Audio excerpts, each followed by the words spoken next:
휘리릭! 안녕하세요. 우리 주변의 청춘을 소개합니다의 파람입니다. 오늘은 6개월 만에 소방 공무원에 붙은 동섭 씨의 이야기를 한번 들어보려고 합니다. 혹시 한번 자기소개를 부탁드려도 될까요? 네, 안녕하세요. 저는 2020년도 소방공무원 시험을 합격한 김동섭이라고 합니다. 네, 그러면 지금부터 우주 청소의 이야기 시작하겠습니다.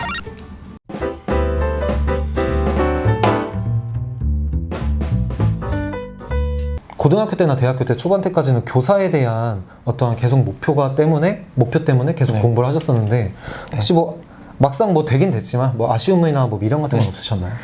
이게 사람이 참 간사한 게 되고 나니까 아쉬움이 드는 거예요. 제가 원래 목표로 했던 교사의 꿈을 아직 완전히 접지 못한 제 자신이 보이더라고요.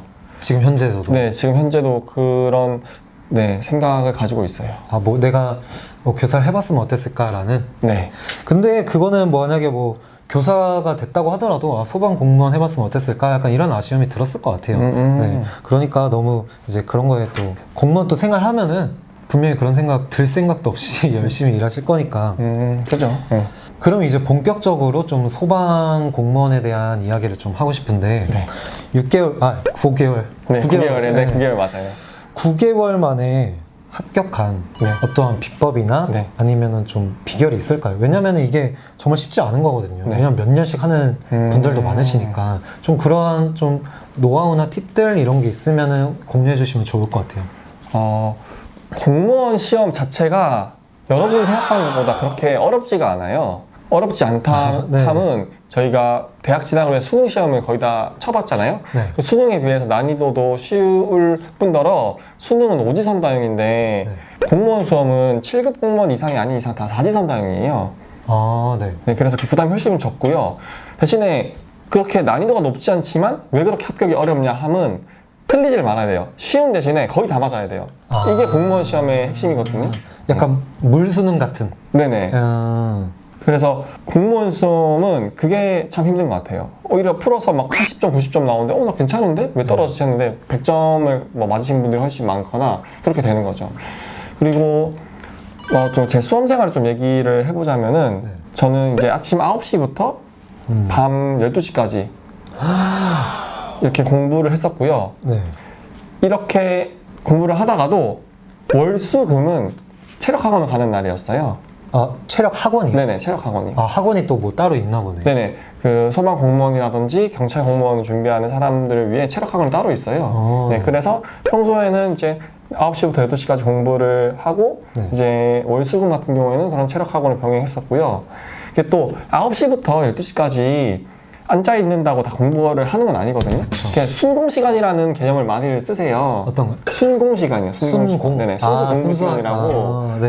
그런 시간을 많이 쓰는데 저는 이 9시부터 12시까지 중간중간에 쉬는 시간을 제하고 밥 먹는 시간을 제한다면은 하루에 9시부터 12시까지 앉아 있어도 막상 공부한 시간만으로 따지면은 한 9시간에서 10시간 정도 그래도 엄청 많이 하신 거죠? 됐을 것 같아요. 공부는 그런 식으로 했고요. 그럼 이 9시간에서 10시간 정도는 정말 풀 집중해서? 네네. 그렇게 집중을 했고 제가 이렇게 집중을 할 수 있었던 이유는 저는 단기로 전략을 세웠기 때문이고 그래서 제가 맨 처음에 6개월 목표를 잡았었고 그 6개월에 모든 걸 쏟아내려고 9시부터 12시에 전략을 세운 거예요. 그리고 또 수험 직군마다도 다 다르거든요. 이게 시험 직군마다 그 시험의 성질이나 뭐 성적 반영이 다 달라요. 저희 소방공무원 시험은 국어, 영어, 한국사라는 주요 과목이 있고 선택 과목이 또 따로 있어요. 주로 선택 과목이 뭐 수학, 과학, 사회 이런 것도 있고요. 소방학, 소방법, 행정학, 행정법 이런 것도 있는데 그 중에서 하나만 선택하는 거예요? 2개를 선택해야 돼요. 2개. 주로 소방학과 소방법을 많이 고르시죠. 이제 소방공무원을 선택하시려는 분들은. 저는 그래서 이 주요 과목과 선택 과목의 차이에 있어서 선택 과목들은 조정 점수라는 걸 반영해서 주요 과목의 한 문제가 선택 과목의 3문제? 비율이 거의 1대3까지도 차이가 난단 말이에요. 그래서 저는 전략을 주요 과목을 열심히 해서 여기서 점수를 따오고 선택 과목은 좀 가볍게 가져가겠다. 네. 왜냐면은 소방법인데 어떤 학 개론이라던가 법이라는 건 양이 굉장히 방대하단 말이죠. 그죠. 저는 그걸 모든 다 외울 수는 없다고 생각했고 여기서 시험에 나오는 기출 문제라던가 중요한 포인트들의 핵심만 가져가서 어느 일정 수준 이상의 성적만 받자였고 국어, 영어, 한국사의 주요 과목은 만점을 받자라는 전략을 세워서 그렇게 공부를 해왔었어요. 그럼 그렇게 뭐 주요 과목 한 문제가 이 선택 과목 세 문제 그게 환산 점수가 그렇게 된다는 얘기예요? 네, 크게는 그렇게 차이 나요. 뭐 한 문제당 두 문제가 될 수도 있고요. 한 문제당 두세 문제 사이라고 생각하시면 될 것 같아요. 근데 이게 기존에는 그랬지만 이제 2022년도 소방 공무원 시험부터는 아예 체계가 바뀌어서 체계가 또 이런 주요 과목 선택 과목이라는 개념이 아예 없어져 버려요. 진짜요? 네, 그리고 지금 국어, 영어, 한국사 고정에 선택 과목을 내가 2개 고를 수 있었지만 이제 2022년부터는 내가 고를 수 있는 게 아니라 국가에서 지정해준 5개 과목만 공부를 해야지 시험을 볼 수가 있어요. 그러면은 오히려 더 편한 거 아닐까요? 왜냐면 아예 국가에서 지정을 딱 해줬으니까 그것만 공부하면 되는 거잖아요. 가장 큰 변수로 이제 행정학인지 행정법인지 제가 정확히 모르는데 이제 행정학인가 행정법이 이제 필수 과목으로 선정이 됐는데 사실 이 행정이라는 과목 자체가 굉장히 어렵거든요. 방대하고 어렵단 말이에요. 그래서 그 행정 관련을 선택 과목으로 공부하는 사람이 많이 없었단 말이죠. 그래서 이제 많은 수험생 분들이 부담을 느끼실 것 같아요. 심지어 선택 과목은 조정 점수로 좀 부담 많이 덜했었는데 어려운 행정학이 아예 똑같은 비율로 반영되니까 부담을 더 느끼실 것 같아요. 원래는 그러면은 지금 이전에 바뀌기 전에는 그러면 행정학을 안 봐도 됐었던 거죠? 네, 행정학을 안 보고 다른 선택 과목을 선택했으면 됐었죠. 그러면은 단기 전략으로 이렇게 단기간에 이렇게 뭔가 할 수 있었다고 말씀해 주셨는데 공무원 준비하시는 모든 분들이 장기간 걸쳐서 나는 이렇게 합격을 하겠다라고 세우시는 분 없으실 거 아니에요? 네네. 왜냐면 공무원 같은 경우는 이제 빨리빨리 되고 싶어 하실 텐데 그럼 이 단기 전략에 대해서 조금 더 자세하게 조금 설명해 주실 수 있을까요? 저는 아까 말했듯이 선택 과목보다는 주요 과목에서 100점을 맞아버리자라는 생각을 했었어요.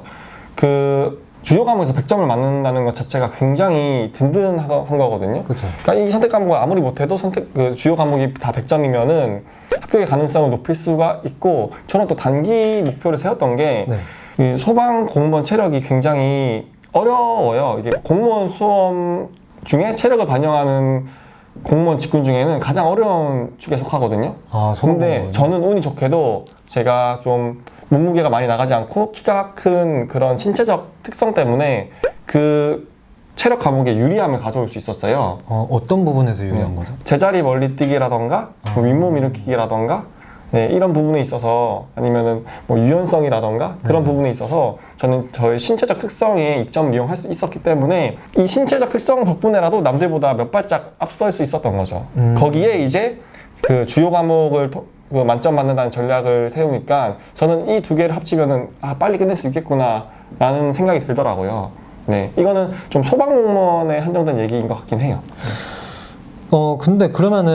근데 제가 소방공무원들을 공부하시는 분들이 어떻게 공부하시는지는 잘 모르겠지만 이렇게 선택 과목이나 주요 과목이 하나, 세 개 이렇게 차이가 난다고 하면 당연히 선택 과목을 더 중요시 여기보단 다들 이제 동섭 씨와 마찬가지로 주요 과목에 신경을 쏟겠다라는 전략을 세울 것 같거든요.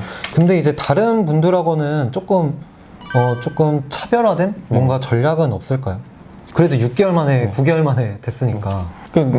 그러게요. 전략이라고 하긴 그렇고 저는 무조건 외웠어요. 무조건 외웠는데 이제 국어, 영어, 한국사라는 과목 자체가 저는 암기로 다 커버가 가능한 과목이라 생각하고요.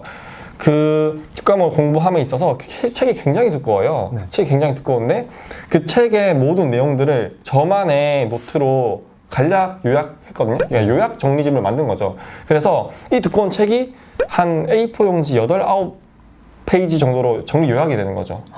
그것도 되게 능력이네요. 전략이라면 이게 전략일 수도 있겠네요. 그렇게 저의 단권화를 통해서 굉장히 효율적인 공부를 했었어요. 이만한 책을 A4 용지 8장, 9장으로 줄이려면은 상당히 그 요점을 잘 집어야 되는 거잖아요. 그 능력이 뛰어나셨나 보네. 그게 이제 책을 있어서 핵심 포인트들을 가져오는 건데 그 핵심 포인트들을 가져온다는 거는 그 핵심 포인트의 키워드를 하나를 나한테 내주면은 그거랑 연관된 무수한 많은 개념들을 알고 있다는 거죠. 네. 네. 그렇게까지 노력을 해서 암기를 하고 많이 외웠어요. 그런 단권화의 기초도 저는 암기고 또 그건 다 노력이라 생각하거든요. 그렇죠. 그냥 모든 걸 다 외워버렸어요. 네. 그러면 혹시 단권화에 대한 좀 노하우나 팁을 좀 네네. 알려주실 수 있을까요? 국어 같은 경우는 네. 시험에 나오는 칭들이 있어요. 주로 네. 소방공무원은 문법을 많이 다뤘고요. 지금은 또 어떻게 바뀌었을지 모르겠지만 그럼 저는 문법 파트에서 어떤 것들이 중요하게 나온다를 뽑아가지고 정리를 해놓죠. 네. 기출문제 같은 걸로 정리를 해뒀고 그 기출문제나 아니면 시험 유형을 공부하다가 제가 모르는 분야들이 있을 거 아니에요. 네. 그럼 모르는 분야들은 또 다른 노트를 만들어요. 이거는 나의 단권하고 여기는 또 내가 모르는 또 노트. 내가 또 따로 공부해야 되는 노트. 네네. 네. 그래서 제가 단권화 해놓은 이 책 같은 경우는 정말 그냥 보지 않아도 외울 만큼 그건데 이제 오답 노트는 좀 다른 개념으로 다가가는 거죠. 그렇죠. 그래서 이 두 개의 단권화로 공부를 하다 보면은 내가 아는 거는 아는 것대로 챙겨갈 수 있고 모르는 건 또 모르는 대로 챙겨갈 수 있단 말이에요. 네. 그랬었고요. 네. 그다음에 영어 한국사 같은 경우는 영어는 주로 그렇게 어려운 수준의 지문이나 문법을 요하지 않고 주로 단어를 많이 외워야 돼요. 그쵸. 영어는 네. 뭐 토익이든 토플이든 아니면 어떤 시험이든 간에 단어가 제일 중요한 것 같아요. 네. 그래서 단어를 저만의 요약 단어집을 만드는데 노력을 했는데 저는 이거를 소방 공무원 강사가 내주는 그런 단어책뿐만 아니라 EBS 사이트에 들어가서 고등학생들이 푸는 모의고사를 모두 풀어보고 그 속에서 중요하다 싶은 단어 그리고 내가 몰랐던 단어를 또 정리를 했었고 또 다른 교과목들 있잖아요. 다른 교재들 있잖아요. 네. 그 공무원 강사가 하는 거 아니더라도 뭐 수능 준비하는 친구들을 위한 영어 문제집 아니면은 뭐 정말 영어 독해를 위한 뭐 다른 또 문제집 아니면 또 다른 단어책 이런 것들이 많잖아요. 그래서 그런 시중에 있는 영어책들을 모두 사가지고 다 풀어보면서 그 속에 있는 단어들을 다 배우려고 노력을 했어요. 그러니까 소위 약간 닥치는 대로 풀어보고 닥치는 대로 외운 거네요. 뭐 이렇게 뭐 네네. 무슨 책, 나는 독해책 아니면 나는 공무원 책, 뭐 아니면 이렇게 뭔가 책들을 구분짓지 않고 네네, 그죠. 모든 것들을 네네. 다 사서 그냥 영어라고 하면 네네, 다 그죠. 풀어보고 다 외워보고 네. 이렇게 하셨다는 거잖아요. 네, 거기서 단어를 네. 정리하는 데 초점을 맞췄죠. 네. 그러면 한국사에서는 좀 비결이 있을까요? 한국사는 그냥 정말 외우면 돼요.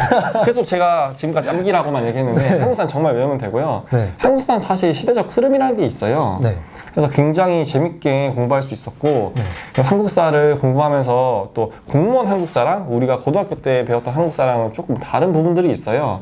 그리고 제가 나이를 먹으면서 교육과정을 바뀌는 과정에서도 뭐 이렇게 추가되고 빠진 것들도 있는데 네. 그런 것들을 배우는 느낌들도 저한테는 재밌었고요. 그다음에 이제 근대로 근현대로 다가오면서 이제 정말 피부로 느낄 수 있는 사건 사고들이 많더라고요. 네. 그런 부분들은 이제 오히려 더 잘 외워지는 것 같았고, 그 시대적인 스토리 흐름에 따라서 잘 외워주신다면은 고득점을 받지 않을까. 그러면 한국사는 그 흐름대로 이렇게 외우면은 무조건 암기. 네. 암기를 바탕으로 스토리를 따라간다. 스토리를 네네. 따라가면은 충분히 이제 합격할 수 있다라는 말씀이시죠. 네. 우리 주변의 청춘을 소개합니다. 우주청소에 출연하고 싶으신 분은 하고 싶은 이야기와 사연을 적어서 인스타 DM이나 이메일로 연락 주시면 제가 검토를 해서 바로 연락을 드리도록 하겠습니다. 다시 한번 영상 시청해주셔서 진심으로 감사드리며 구독과 좋아요, 알림 설정까지 부탁드리겠습니다. 감사합니다. 회리릭! 이거는 사람의 성향인 것 같아요. 누구는 내가 오늘 여기까지 나가겠다 목표를 세우고 그걸 채우시는 분도 있는데 저는 그렇게 하면은 이 5과목을 목표를 다 채울 수 있는 날도 있고 못 채울 수 있는 날도 있는데 그 목표를 다 세우고 앉아 있을 시간이 없는 거예요. 목표 세울 바에 그냥 저는 다른 거 더 하겠다라는 느낌으로 오늘 공부를 계속 해가지고 자연스럽게 3시간이 지났다. 오케이, 그날 그 공부 끝. 그 다음에 점심 먹고 또 다른 과목으로 넘어가면은 그 과목도 공부를 하다가 또 오늘 내가 할당한 3시간이 지났다. 그럼 끝. 그런 식으로 했었어요.